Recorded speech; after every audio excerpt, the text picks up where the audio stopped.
નમસ્કાર દર્શક મિત્રો, આપ જોઈ રહ્યા છો કચ્છ ઉદય ટીવી ન્યૂઝ। હું છું પ્રયાગરાજ ચોકસી। સમાચારની શરૂઆતમાં સૌપ્રથમ નજર આજના મુખ્ય સમાચારો પર।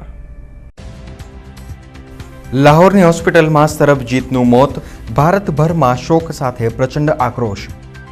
કચ્છમાં પણ ઘેરા પ્રત્યાઘાત।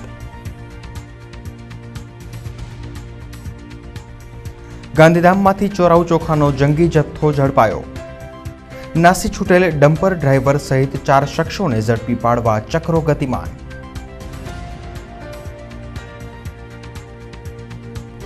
ભુજમાં જળભરાવની સમસ્યા બની જશે ભૂતકાળ, સુધરાઈ તંત્રએ હાથ ધરી પ્રી મોન્સૂન કામગીરી। 100 થી વધુ નાળાઓની થશે સફાઈ। કચ્છમાં સ્વાઇન ફ્લૂ ચિકનગુનિયા બાદ હવે ડેન્ગ્યુનો આતંક। રાપરના 20 વર્ષીય યુવાનનો રિપોર્ટ પોઝિટિવ। આરોગ્ય તંત્રમાં મચી દોડધામ। તો જૂન માસથી સોનાની રોકડ ખરીદી થશે મોંઘી। રોકડ ખરીદી પર વસૂલાશે 1% TCS। સોનાના રોકડમાં થતા વેપારને થશે માઠી અસર। ગાંધીધામમાં જામી ધર્મ સત્સંગની રંગત। આધ્યાત્મ ગુરુ સતપાલજીએ ભાવિકોને આપ્યો પ્રેરક ઉદ્બોધ।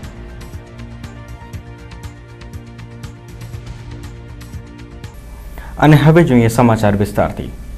છેલ્લા 6 દિવસથી લાહોરની હોસ્પિટલમાં જીવન મરણ વચ્ચે ઝોલા ખાઈ રહેલ સરબજીતનું આજે વહેલી સવારે મોત નીપજ્યું છે। સરબજીતના મોતથી દેશભરમાં ભારે શોક છવાયો છે।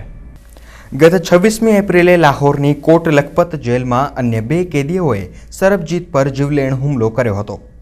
ગંભીર રીતે ઘાયલ આ ભારતીય કેદી લાહોરની જિન્નાહ હોસ્પિટલમાં સારવાર હેઠળ હતો। બુધવારે સ્થાયી કોમામાં સરી પડેલા સરબજીત ફરી ભાનમાં આવે તેવી શક્યતાઓ તબીબોએ નકારી કાઢી હતી।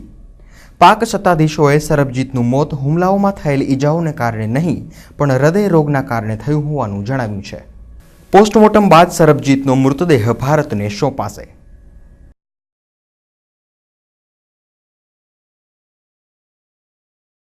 તો આ તરફ ભાઈના મોતથી વ્યથિત સરબજીતની બહેન દલવીર કૌરે પાકિસ્તાન સરકાર પર આકરા વાક પ્રહાર કર્યા છે। સરબજીતના ઇલાજમાં વિલંબ કરવામાં આવ્યો હોવાનો આક્ષેપ દલવીરે કર્યો છે।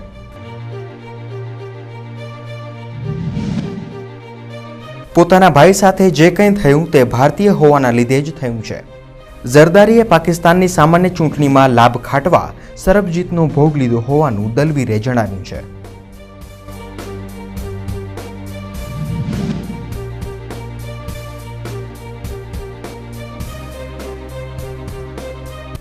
તો સરબજીતના મોતથી સમગ્ર કચ્છમાં ભારે શોકની લાગણી ફેલાઈ છે। સામાજિક અને રાજકીય ક્ષેત્રના આગેવાનોએ પાકિસ્તાન સરકાર સામે આક્રોશ વ્યક્ત કર્યો છે। સરબજીતનું મૃત્યુ એ સમગ્ર દેશ માટે એક દુઃખદ ઘટના છે। પાકિસ્તાન દ્વારા જે રીતે સરબજીત સાથે વ્યવહાર કરવામાં આવ્યો છે એ ટીકાને પાત્ર છે, વખોડવા લાયક છે અને દુઃખ સાથે કહેવું જોઈએ કે કેન્દ્રની કોંગ્રેસની સરકારની જ્યાં વિદેશ નીતિની નિષ્ફળતા પુરવાર થાય છે। 100% આની જે ખરેખર કાળજી રાખવી જોઈએ એ કાળજી ભારત સરકારે રાખવાની જરૂર હતી। સાથે સાથે પાકિસ્તાનનું તો જે હર હંમેશા નીતિ છે, વાત એ કરે છે કરે બીજો છે। તે વખતે અમેરિકા લઈ જાય કે ભારતમાં એને દવામાં લઈ જાય તો 100% બચી જાય। પણ મારું આજે ખાસ આ બાબતે કહેવાનું છે કે આંતરરાષ્ટ્રીય આનો ગુનો દાખલ થવો જોઈએ।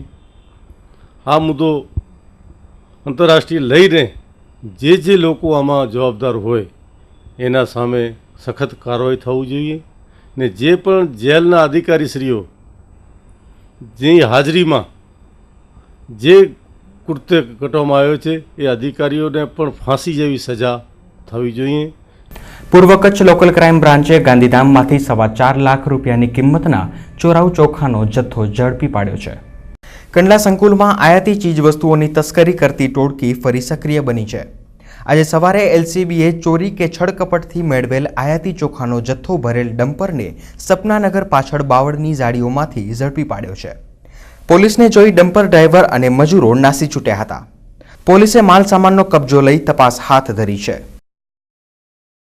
સ્વાઇન ફ્લૂ અને ચિકનગુનિયાએ જિલ્લામાં હાહાકાર મચાવ્યા બાદ ડેન્ગ્યુ પોઝિટિવનો કેસ દેખાતા આરોગ્ય તંત્રમાં દોડધામ મચી જવા પામી છે।